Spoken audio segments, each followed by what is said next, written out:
கடல மாவு எந்த பொருள்லேருந்து கிடைக்குதுன்னு தெரியுமா? இதுதாங்க அந்த பச்சை கடல பருப்பு அப்படின்னு சொல்லுவாங்க. இதுலேருந்து தான் நமக்கு அந்த கடல மாவுங்கிற பொருள் கிடைக்குது.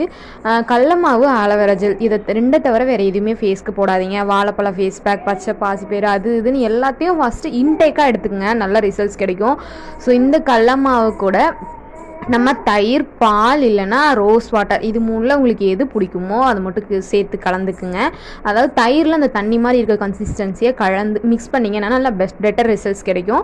அதை நல்லா மிக்ஸ் பண்ணிவிட்டு உங்கள் ஃபேஸில் போடுறதுக்கு முன்னாடி உங்கள் ஃபேஸை நல்லா கிளென்ஸ் பண்ணிக்கோங்க. ஆவி பிடிக்கிறது இந்த மாதிரி ஐஸ் ரோலர் வச்சு நல்லா ஃபேஸை வந்து வாஷ் பண்ணுறது, இது 2ல் ஏதோ பிடிக்குமோ அதை பண்ணிவிட்டு நீங்கள் இந்த ஃபேஸ் ஸ்க்ரப்பை மாதிரி போட்டுக்கலாம். போட்டு நல்லா ஸ்க்ரப் பண்ணிவிட்டு 2 to 3 மினிட்ஸ் வரைக்கும் அதாவது 3 to 5 மினிட்ஸ் வரைக்கும் ஸ்க்ரப் பண்ணிட்டு வாஷ் பண்ணிவிட்டு அகைன் பேலன்ஸ் இருக்கிறத போட்டு ட்ரை ஆனதுக்கப்புறம் நீங்கள் ஒரு டைம் வாஷ் பண்ணிவிட்டு மாய்ஸ்சரைசரோ ஆர் சீரமோ ஹார்ஸ் கெமிக்கல்ஸ் இல்லாதது உங்களுக்கு என்ன பிராண்ட் பிடிக்குமோ யூஸ் பண்ணிக்கோங்க.